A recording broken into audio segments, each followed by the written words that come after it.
할렐루야. 우리에게 좋은 일이 일어나게 될 줄 믿습니다. 옆에 분들하고 한 번 더 인사 나누시죠. 자세히 보니 예수님 똑 닮으셨습니다. 인사하시죠. 자세히 보니 예수님 똑 닮으셨습니다.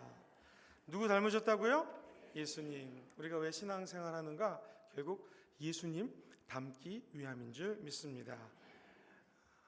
제가 조그만 동영상을 하나 준비했는데요. 이 성령에 감동된 사람, 아마 미식 축구를 하면 이렇게 하지 않을까 하는 생각이 좀 들어가지고 한번 좀 동영상을 틀어줄 수 있으면, 여기 선수, 이게 실제 경기 실황인데요, 3번 선수를 한번 좀 주목해 봐주시면 고맙겠습니다. 혹시 틀어줄 수 있으실까요? 네, 아직 준비가 안 돼서 끝날 무렵에 보여드려야 될 것 같습니다. 나오네요. 3번 선수를 좀 봐주세요.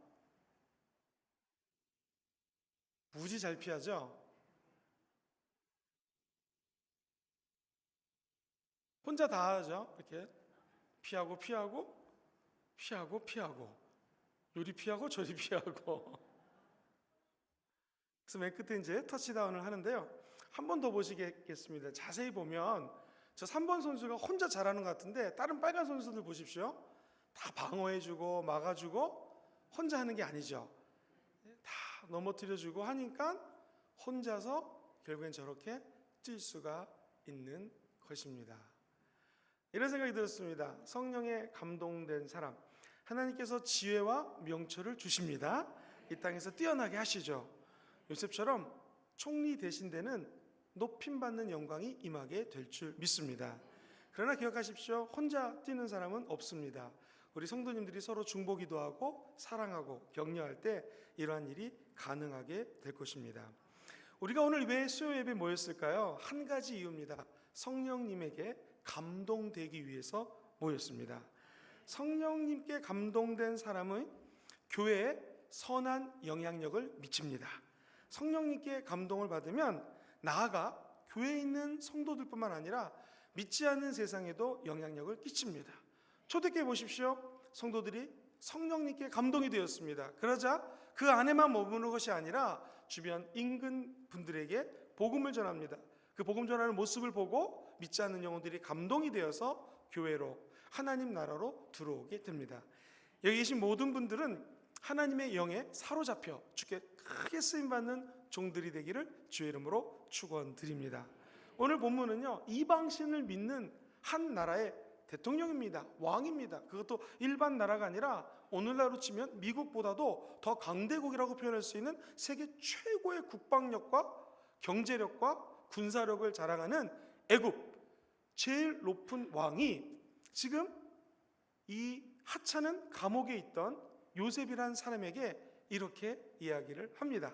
우리 같이 한번 창세기 41장 38절 말씀을 스크린을 보시면서 읽어보도록 하겠습니다. 시작. 바로가 또 요셉에게 이르되 내가 너를 보고 애굽의 온 땅의 총리가 되게 하노라, 이렇게 축복을 하죠. 그런데 38절을 같이 한번 보면은 이렇게 축복을 합니다. 같이 한번 읽어볼까요? 시작.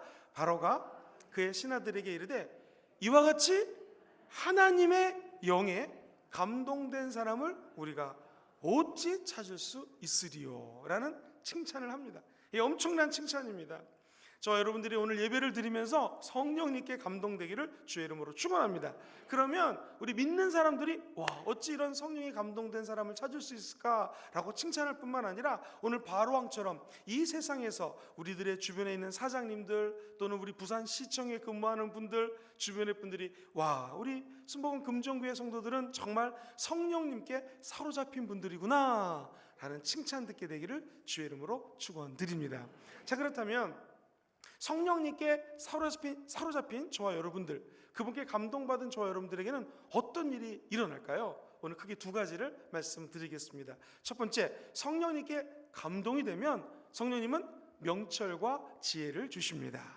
한번 따라해 볼까요? 나는 성령님께 감동된 사람입니다. 시작. 나는 성령님께 감동. 누구에게 감동됐어요? 성령님께. 그러면 성령님은 저와 여러분들에게 뭘 주세요? 명철과 지혜를 주신다라는 거예요. 오늘 성경 본문 말씀 39절과 40절 말씀을 같이 한번 읽어볼게요. 시작. 요셉에게 이르되 하나님이 이 모든 것을 너에게 보이셨으니 너와 같이 명철하고 지혜 있는 자가 없도다. 너는 내 집을 다스리라. 내 백성이 다 너의 명령에 복종하리니 내가 너보다 높은 것은 내 왕자뿐이니라 라고 얘기합니다. 여기서 바로왕이 칭찬을 합니다. 하나님이 너에게 이 꿈을 해석할 수 있는 능력을 주셨으니 너같이 명철하고 지혜 있는 사람은 내가 찾아볼 수가 없다라고 칭찬을 합니다. 여러분, 이 고대 근동에서요, 바로왕의 그 명성은 거의 신이었습니다.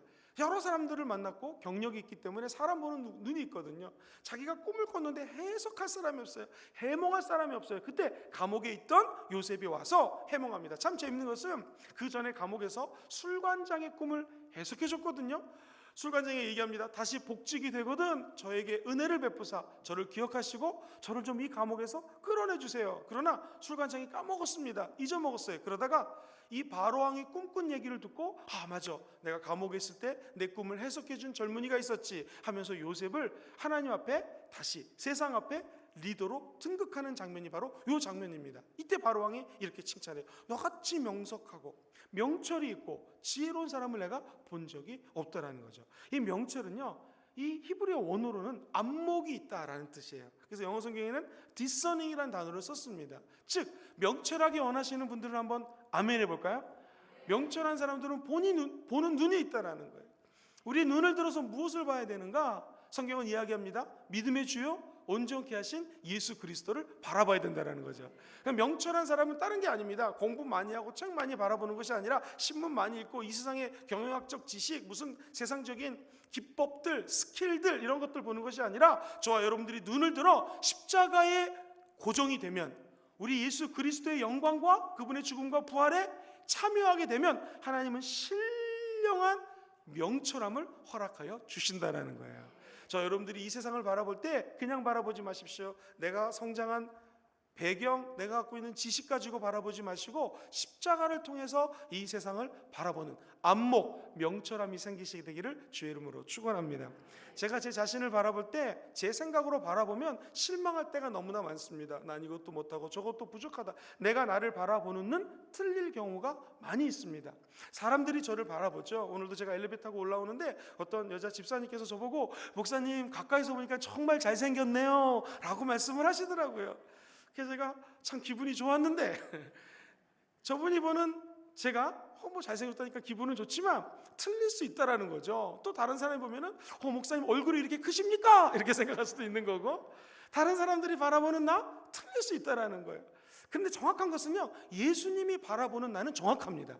우리 안목은 무엇입니까? 나를 바라볼 때 절대로 내 생각대로 보지 마시고 주변 사람들의 평가대로 바라보지 마십시오. 나는 내 안에 계신 예수님 십자가의 눈으로 나를 바라보면 정확한 내가 나타나게 된다는 것이죠. 명철함은 어디서 나타날 수 있겠습니까? 지혜의 근본이 무엇입니까? 야훼를 경외하는 자가 지혜의 근본, 즉 성령 하나님의 은혜를 체험할 수 있다고 말씀하시거든요. 저 여러분들은 정말 지혜의 근본 되신 우리 하나님의 아들 예수 그리스도 독생자 예수 그리스도의 십자가를 통하여 여러분 스스로를 바라보시게 되기를 주의 이름으로 축원합니다. 여기서 명철이 스타트가 되는 거죠. 시작이 되는 거죠. 우리 주변도 마찬가지입니다. 내 주변에 있는 사람들을 내 생각대로 바라보면 틀릴 때가 많습니다. 가까이 내 아내, 내 남편, 우리 자녀들 내가 보면 얘가 도대체 뭘 할 수 있을까 걱정이 돼요. 근심이 될 때도 많이 있습니다. 저도 두 아들을 키우고 있는데 가끔 가다 보면은 얘가 진짜 뭐가 될까 걱정이 될 때가 있습니다. 그는 제가 제 생각대로 아이들을 바라보는 거죠. 자녀들을 바라볼 때 십자가를 통해서 바라봐야 됩니다. 비록 내 생각은 이렇지만 우리 하나님은 우리 자녀들에게 하나님이 주시는 은혜가 있다.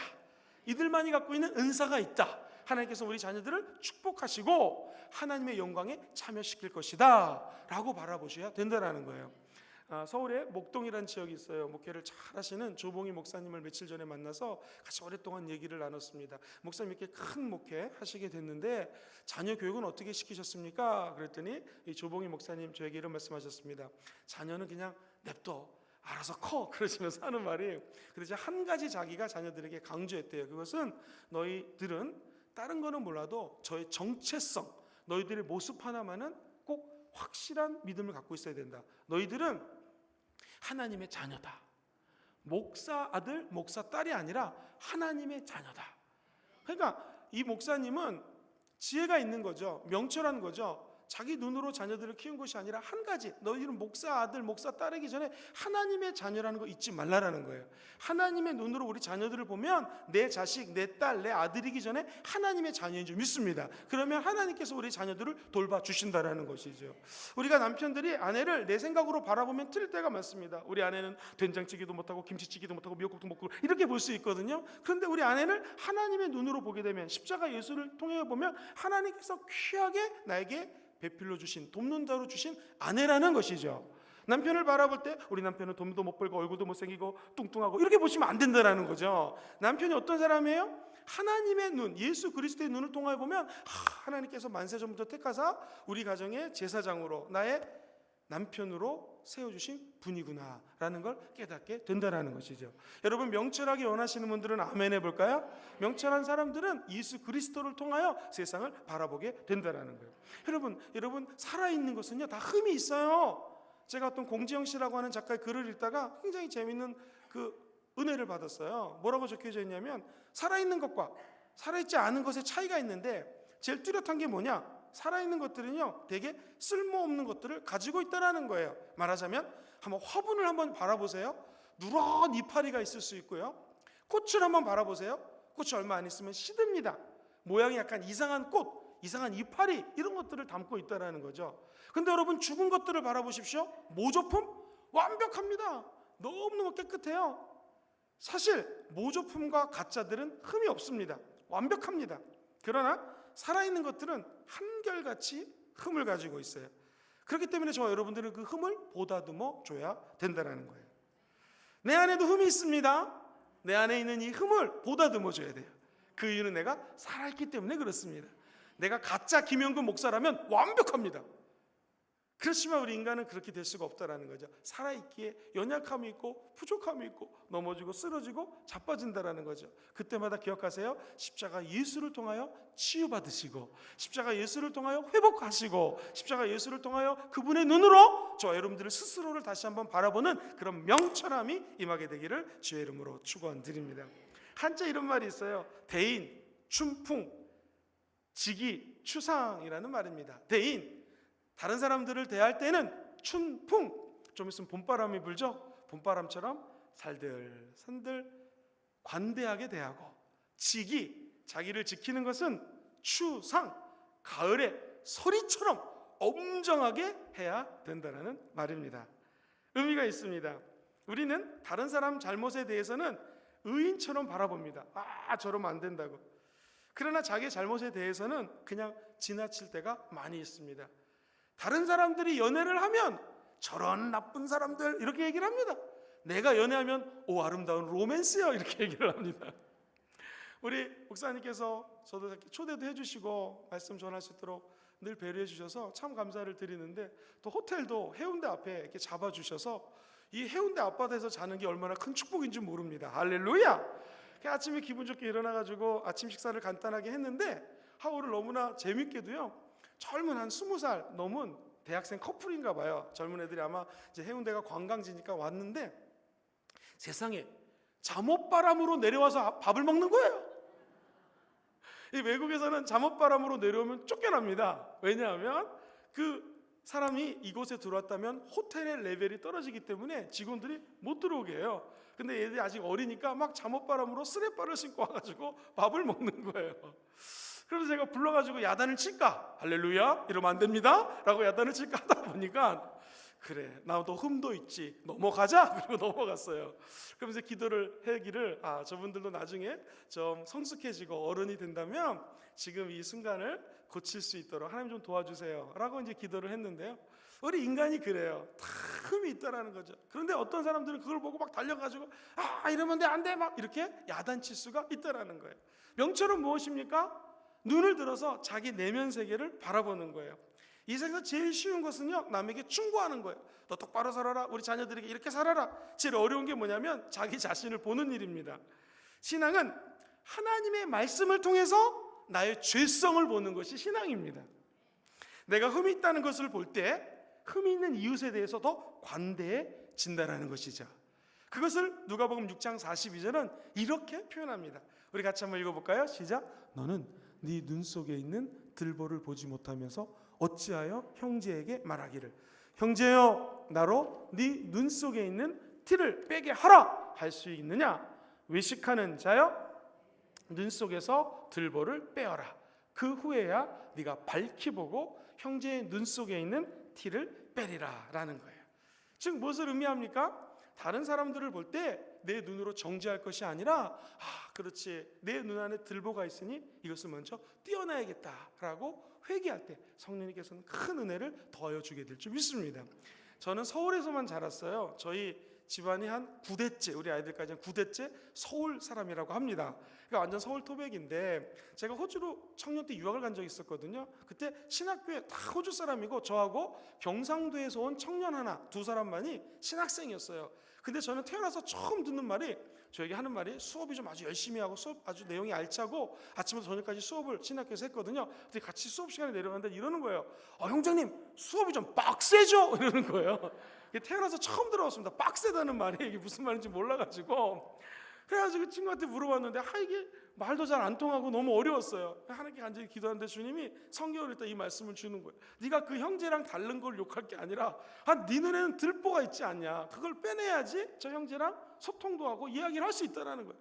그러고 보니 저는 서울 깍쟁이같이 대할 때가 많았거든요. 그렇구나. 내 눈에 들보를 빼야겠다. 그래서 회개하고 그 다음부터 그 친구랑 베스트 프렌드가 되어서 지금 호주 골드코스트 지역에서 제일 큰 목회를 하고 있고요. 저는 또 이렇게 한국에 와서 잘 사역을 하고 있습니다.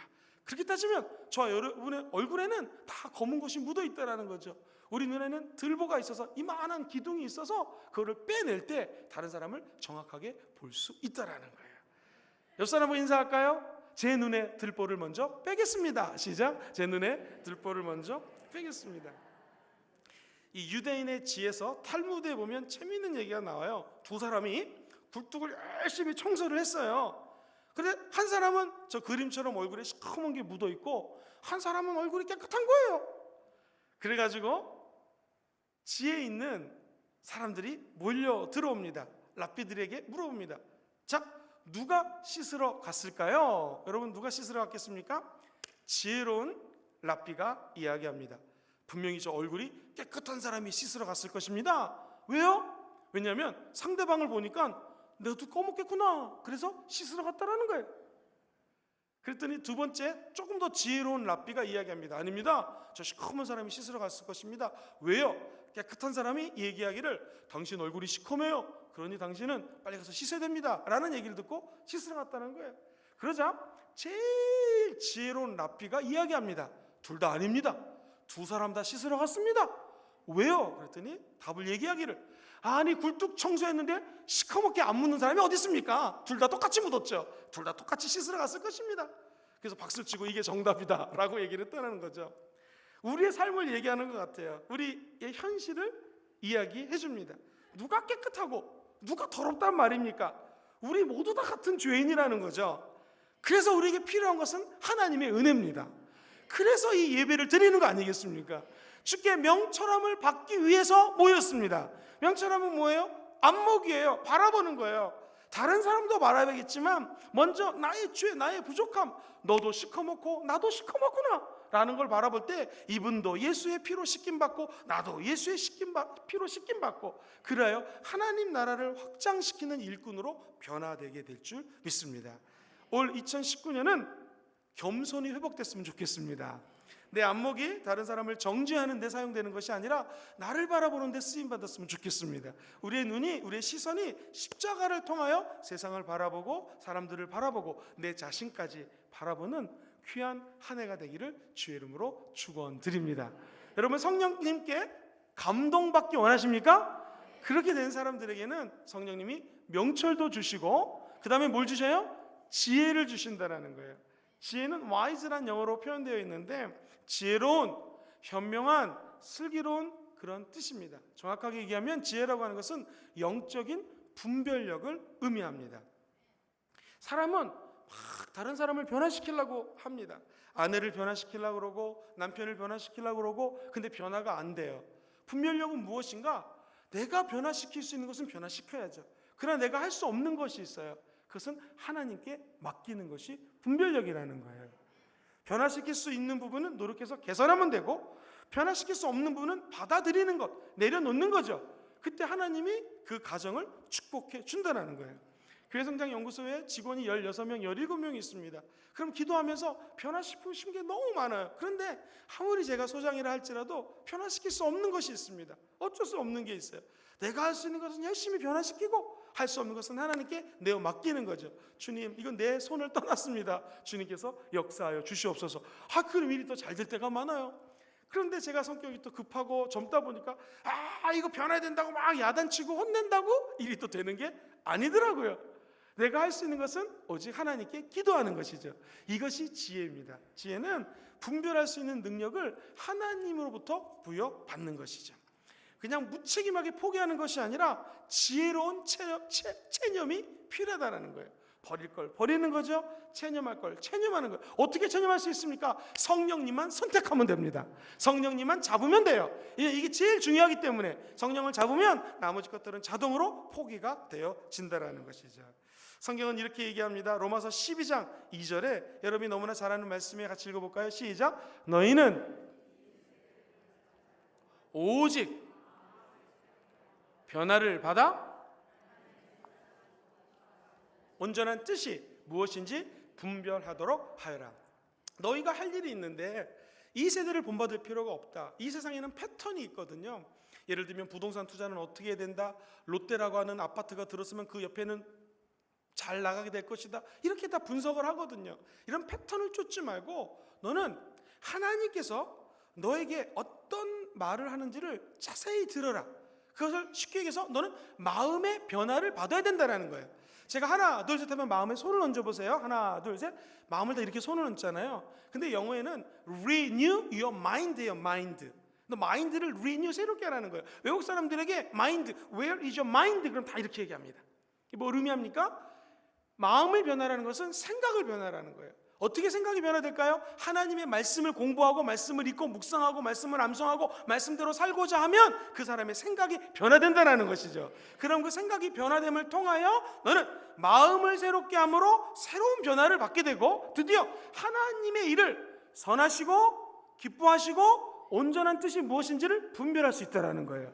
우리가 예배에 왜 모였습니까? 지혜의 말씀을 들을 때에 하나님은 그 말씀을 통하여 하나님의 선한 뜻, 온전한 뜻, 기뻐하신 뜻을 분별할 수 있는 능력을 주신다라는 거예요. 그 말씀대로 사는 저 여러분 되기를 주의 이름으로 축원드립니다. 그래서 지혜의 근본은 야훼를 경외하는 거예요. 하나님 말씀을 읽는 거예요. 하나님 말씀을 묵상하는 거예요. 그때 저 여러분들에게 하나님이 주시는 지혜가 임하게 될 줄 믿습니다. 내가 지혜 많다고 해서 기도를 많이 한다고 해서 지혜가 임하는 것 같지는 않습니다. 지혜는 하나님의 말씀이에요. 지혜의 창고가 무엇인가? 이 말씀 안에 하나님의 지혜의 보화들이 담겨져 있는 줄 믿습니다. 그러므로 여러분들은 늘 하나님 말씀과 함께 하시고 말씀을 같이 하는 여러분 되기를 주의 이름으로 축원드립니다. 어떤 책을 봤더니 말씀을 이렇게 공부하고 말씀을 이렇게 가까이 하면 된대요. 여러분 한번 왼손을 내밀어 보겠습니까? 새끼손가락을 같이 한번 딱 짚어보시고 따라해 보세요. 읽기. 목소리가 좀 작습니다. 한번 더 큰 소리 해볼까요? 읽기. 하나님의 말씀은 어떻게 돼요? 읽어야 된다는 거예요. 두 번째, 우리가 결혼을 하거나 약혼을 할 때 끼는 반지 끼는 손가락 있죠? 이 손가락을 가리키면서 한번 따라해 볼까요? 듣기.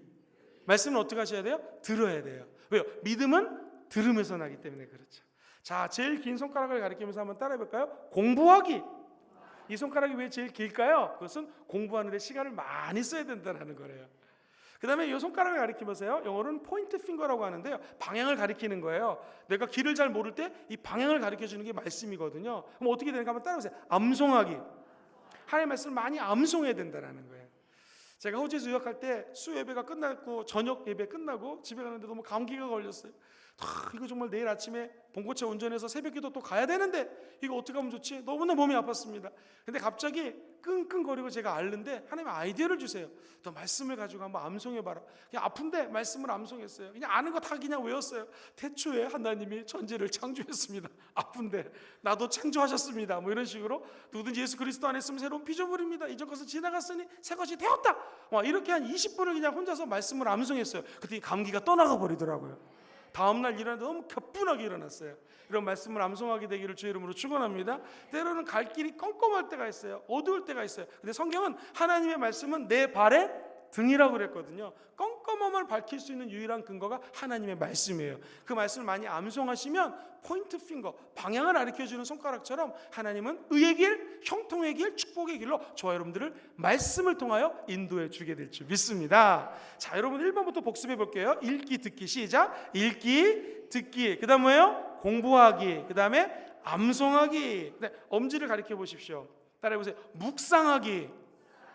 자, 묵상하기는 뭐예요? 하나님 말씀을 주야로 묵상하라는 거죠. 말씀을 생각하라는 거예요. 자, 1번부터 5번을 같이 한번 큰 소리로 해볼까요? 읽기, 듣기, 시작. 읽기, 듣기, 공부하기, 암송하기, 묵상하기. 할렐루야. 제가 이렇게 열심히 잘 따라하는 교회는 처음입니다.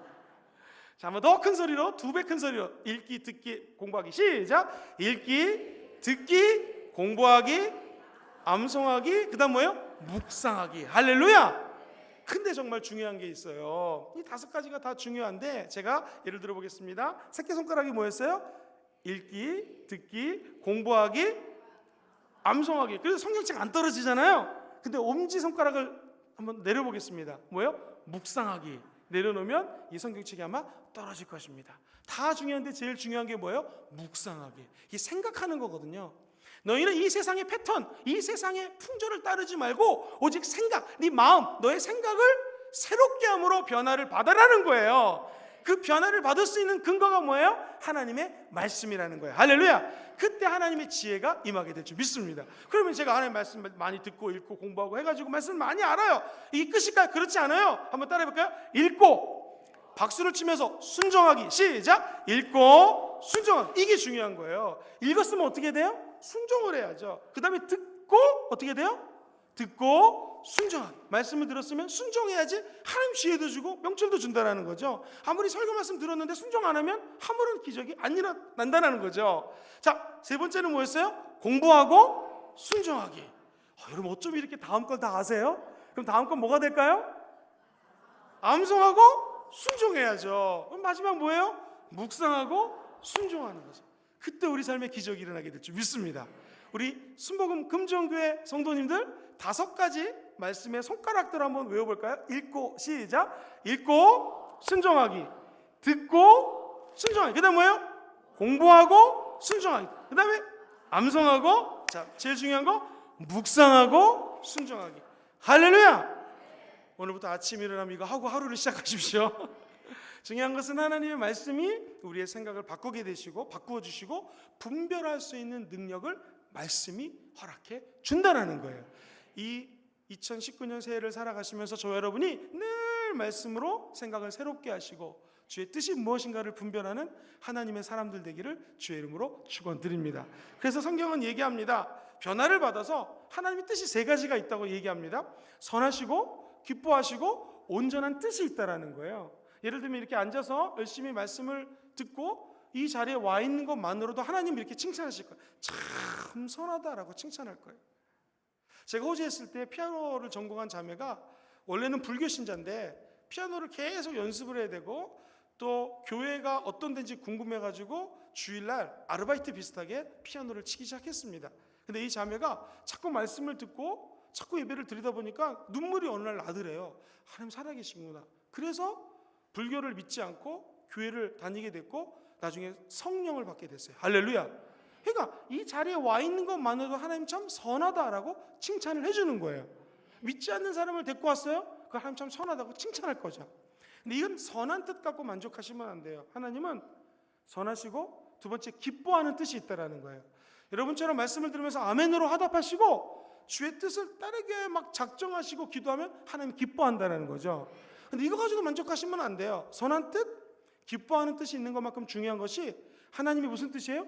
온전한 뜻이 있다는 거예요. 주님, 오늘 제가 말씀을 듣고 기도하는데 나를 향한 하나님의 온전한 뜻이 무엇입니까? 라고 기도하시면 주님께서 온전한 뜻을 허락하여 주실 줄 믿습니다. 사업하시는 분은 오늘 사업하실 때 이렇게 할 수도 있고 저렇게 할 수도 있고 이렇게 할 수도 있겠지만 주님, 나를 향한 오늘 사업할 때 가장 온전한 뜻이 무엇입니까? 기도하시고 사업을 하시면 하나님께서 지혜도 주시고 명철도 주셔서 승리하게 해 주실 것입니다. 저 여러분들이 평생 살면서 주님의 온전한 뜻을 따라가시게 되기를 주의 이름으로 축원합니다.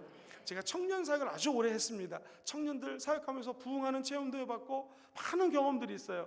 청년들 경우에 예수 믿는 사람하고 결혼하고 싶어 합니다. 당연히 그래야죠. 그러면 예를 들면 어떤 남자 청년이 예수 믿는 자매랑 결혼을 했어요. 하나님 참 선하다 박수 쳐주겠죠. 그거 갖고 만족하면 안 됩니다. 기왕이면 자매님 중에서 순복음 신앙 갖고 있는 자매, 예를 들면 뜨겁고 하나님 사랑하고 눈물 흘리면서 기도도 하고 또 방언 기도하면 더 좋고 막 이런 열정 있는 자매랑 결혼을 해야지 둘이 행복합니다. 실제로 결혼했는데 남편이 럴럴럴럴 방언하는데 자매는 방언 안 하는 교회에서 자랐어요. 저 남편이 돌았구나 이래가지고 싸움 나고 새벽 2시에 전화하고 이런 경우도 있었습니다.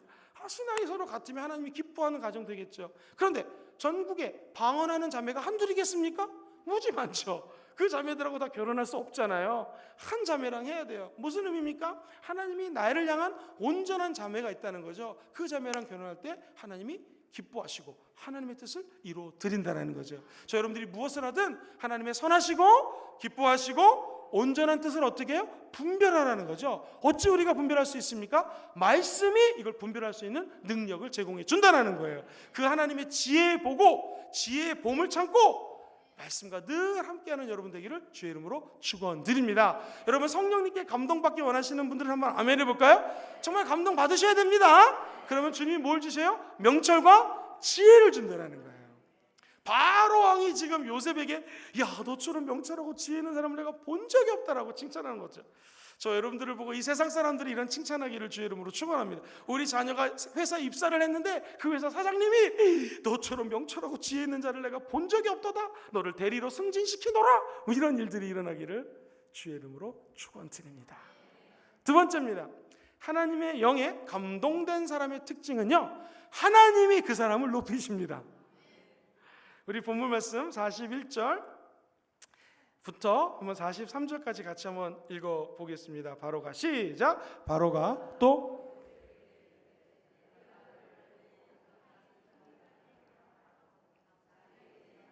인장 반지를 빼어 요셉의 손에 끼우고 그에게 세마포 옷을 입히고 금사슬을 목에 걸고 자기에게 있는 버금 수레에 요셉을 태우매 무리가 그의 앞에서 소리 지르기를 엎드리라 하더라.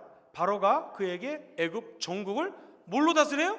총리로 다스려요. 오늘날 치면 대통령 같은 위치로 갑자기 이 사람이 격상된다는 거예요. 여기서 포인트가 있습니다. 왜 요셉이 이렇게 하나님 은혜로 총리가 됐는가? 요셉의 삶은 예수님과 비슷한 것 같아요.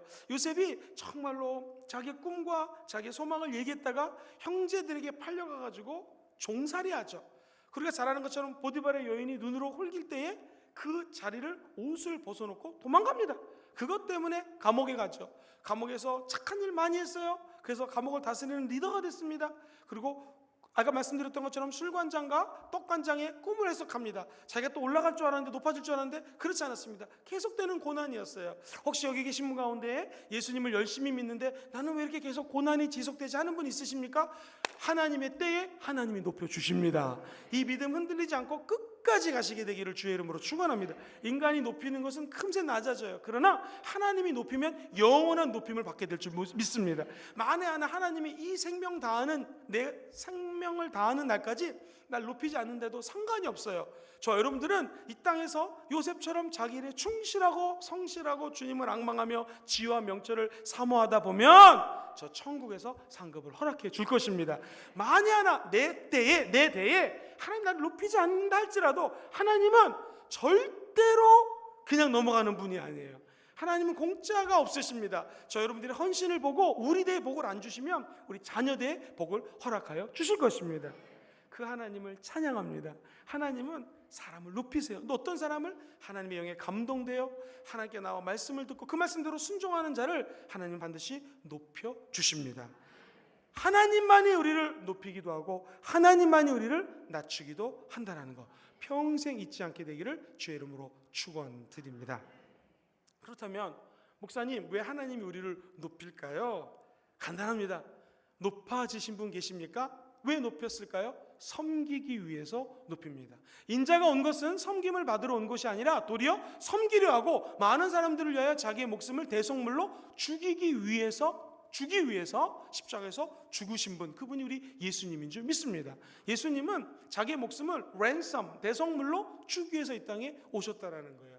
그 대성물이 무엇인가? 이런 겁니다. 제가 어렸을 때 저희들은 야구를 참 좋아했거든요. 야구를 이렇게 동네에서 학교 끝나고 하는데 야구를 제가 탁 쳤는데 처음으로 홈런을 쳤습니다. 할렐루야. 근데 그 공이 우리 동네 3층 집 아저씨 유리창을 깬 거예요. 참고로 3층 집 아저씨는 호랑이 아저씨예요. 제일 무서워요. 애들 놀면 시끄러우면 맨날 야단치고 맨날 욕하는 사람이에요. 근데 하필이면 그 집 유리창을 깼네. 속으로 아이고 죽었구나 그랬는데, 이게 웬 은혜입니까? 저희 아버지가 그날따라 일찍 퇴근을 하셨어요. 그리고 멀리서 제가 홈런 치는 장면을 보신 거예요. 그리고 아들아 그래도 홈런이다 그러면서 제 손을 잡고 3층 아저씨에게 데려갔어요. 그 욕할 줄 알았던 아저씨에게 우리 아들이 유리창을 깼습니다. 그러면서 제 기억에 1,000원짜리 3장, 그때는 3,000원이면 유리창을 이렇게 갈고도 남은 돈이었나 봐요. 3,000원을 먼저 드릴 테니 유리가게 아저씨가 와서 갈아줄 겁니다. 죄송합니다. 그랬더니 그 무서운 호랑이 아저씨가 막 화를 내야 될 텐데 돈을 좀 많이 주셨던 것 같아요. 제 기억에 그 금액보다. 그랬더니 입이 이렇게 옆으로 찢어지면서 애들이 다 그렇죠. 괜찮다 그러면서 보내는 거예요. 자, 질문을 드리겠습니다. 홈런은 누가 쳤죠? 아들이 쳤죠. 돈은 누가 내셨죠? 아빠가 내셨죠. 아버지가. 그게 우리 인생이라는 거죠. 죄는 누가 짓습니까? 저 여러분이 맨날 짓죠. 근데 그 죄값을 누가 치르셨어요?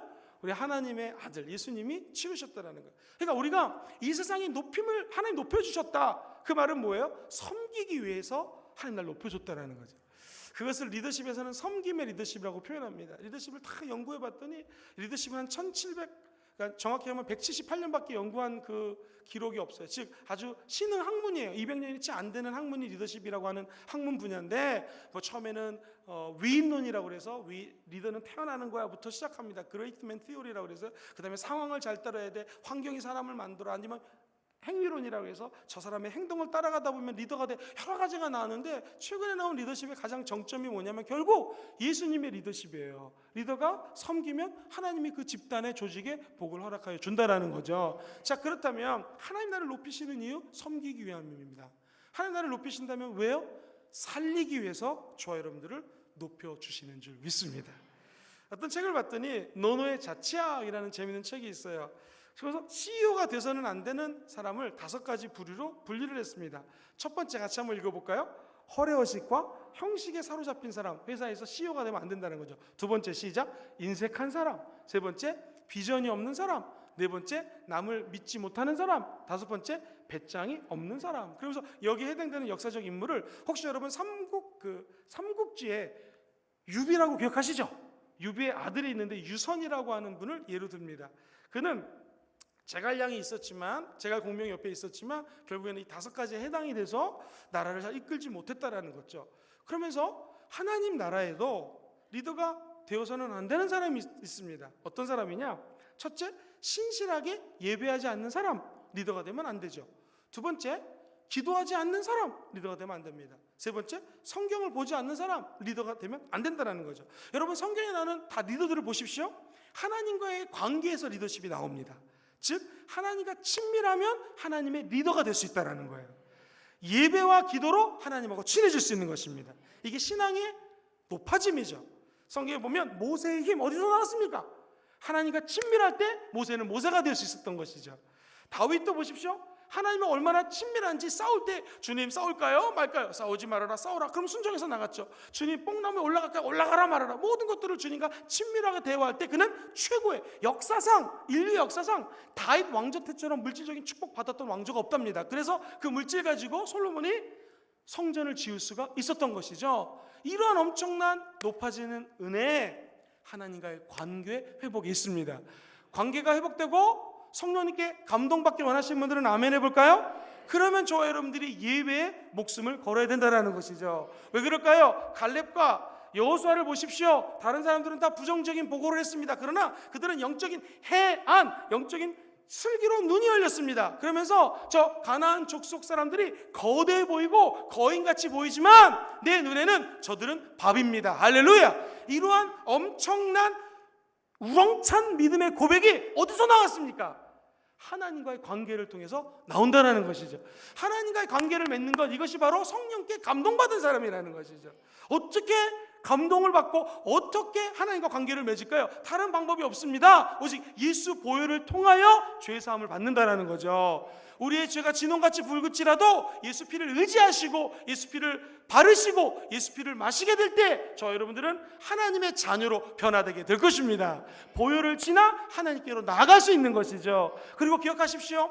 구약의 성막에 들어가면 다 껌껌해요. 시커먼 해달 가죽 무슨 가죽들로 덮어놨기 때문에 껌껌해요. 밝게 볼 수가 없어요. 근데 한 가지 들어갔을 때 왼편에 7가지 촛불이 있습니다. 이렇게 생긴 촛불이 있는데요, 가운데 구멍에다만 기름을 붓습니다. 그러면 나머지 6개가 연결되어 있기 때문에 촛불이 계속 24시간 타오를 수가 있어요. 여러분, 예수님은 누구십니까? 예수는 그리스도시세요. 할렐루야. 그리스도는 무슨 뜻이에요? 기름 부은 자, 기름 부으심을 받은 자라는 뜻입니다. 예수님이 기름 부음 받으신 분이에요. 아멘. 저 여러분들은 어떻게 돼요? 그 옆에 이렇게 붙어만 있으면 성령의 기름 부으심이 임하게 된다는 거예요. 성령의 감동을 어떻게 받습니까? 사람에 붙지 마십시오. 예수께 달라붙게 되기를 주의 이름으로 축원합니다. 예수님이 기름 부으심 받으신 분이에요. 성령의 기름 부음 받기를 사모하십니까? 예수께 붙어 있으셔야 돼요.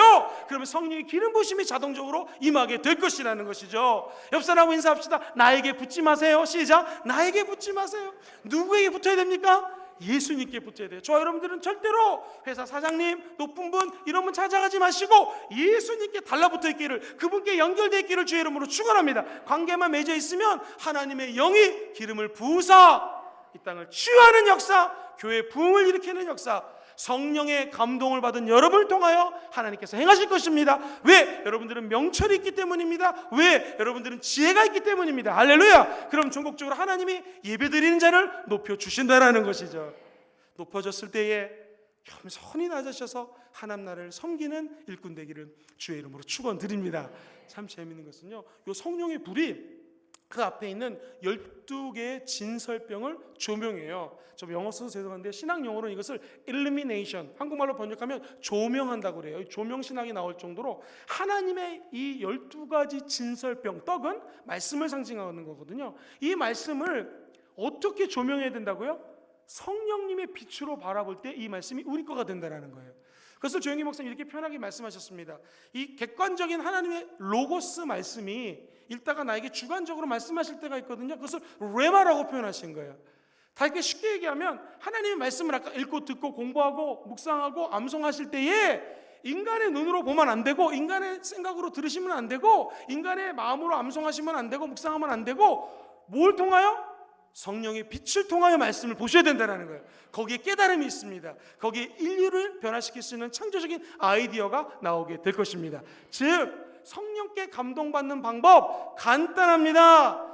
하나님의 영, 성령님의 빛으로 말씀을 조명하시고 그 말씀에 순종하면 성령님께서 감동을 허락하여 주실 것입니다. 지혜도 주시고 명철도 주실 거예요. 전국적으로 여러분들을 높여주시는 역사가 나타나게 될 줄 믿습니다. 자, 성령께 감동받기 원하시는 분들은 한 번 더 아멘 해봅시다.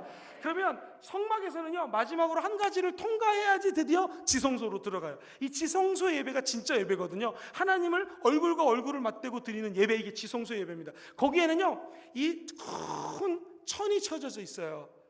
이 성막 앞에 있는 것을 영어로는 커튼이라고 해요. 이 커튼은 소가죽 10cm 정도를 붙여놨기 때문에 웬만한 천하장사가 찢어도 찢어지지가 않아요. 근데 우리 예수님이 십자가에 돌아가시면서 내가 다 이루었다 하셨을 때 그 성소와 지성소 사이에 있는 휘장이 찢어졌어요. 할렐루야. 이걸 뭘 의미합니까? 이제 저와 여러분들이 누구나 다 지성소로 들어가서 하나님을 만날 수 있다는 거예요. 하나님 주시는 명철함 받을 수 있다는 거예요. 지혜도 받을 수 있어요. 하나님 높여주시는 영광에 참여할 수 있다는 거예요. 누구 덕분에? 예수님 때문에. 할렐루야. 이것을 우리 성령님이 행하여 주신다는 것이죠. 잊지 말아야 될 것은요, 이 휘장 앞에는요 24시간 타오르는 향기가 있어야 돼요. 절대로 꺼지면 안 돼요. 그것을 따라해보세요. 분향단. 분향단은요 감사의 기도를 상징합니다. 성령의 감동을 받고 싶으신 분들은 감사하셔야 돼요. 시간마다 순간마다 감사하셔야 돼요. 전 세계 많은 교회가 있는데 순복음 금종교회 다니는 거 감사하셔야 됩니다. 우리 목사님 건강하시고, 우리 사모님 너무 좋으시고, 우리 부교육자들 이렇게 좋은 부목사님들 처음입니다. 우리 장로님들 너무나 좋아요. 우리 권사님들 하십니다. 이런 좋은 교회 다니게 하신 하나님을 찬양합니다. 감사합니다. 그때 성령님께서 감동을 허락하여 주실 것입니다. 감사를 잊지 마세요. 어떤 청년이 뭘 좀 잘했대요. 대학교 다닐 때. 그랬더니 사람들이 막 와서 배워가더래요. 근데 다 배워온 다음에 입을 싹 씻더랍니다. 그래서 청년이 좀 섭섭했는데 국문과 다니는 한 1년 후배가 찾아왔대요. 선배님 이거 좀 알려주세요. 그랬더니 선배가 청년이 너도 가르쳐줘봤자 또 입 싹 씻겠지 그랬지만 열심히 가르쳐줬대요. 그랬더니 이 자매가 시간이 지난 다음에 그 당시 3,000원짜리 시집을 사왔대요. 국문과 자매가. 그랬더니 선배님 지난번에 이걸 알려주셔가지고 너무너무 감사했습니다 라고 시집을 선물로 준 거예요. 그랬더니 이 젊은 청년이 이 좋아하는 스타일이 아니래요. 이 자매가 외모가 자기가 좋아하는 스타일이 아닌데 자매가 그 고맙습니다 감사합니다 그 표현하는 모습 보면서 다들 입을 싹 씻었는데 3,000원짜리 싼 시집을 갖고 온 모습 보는데 너무너무 이 자매가 아름다워 보이더래요.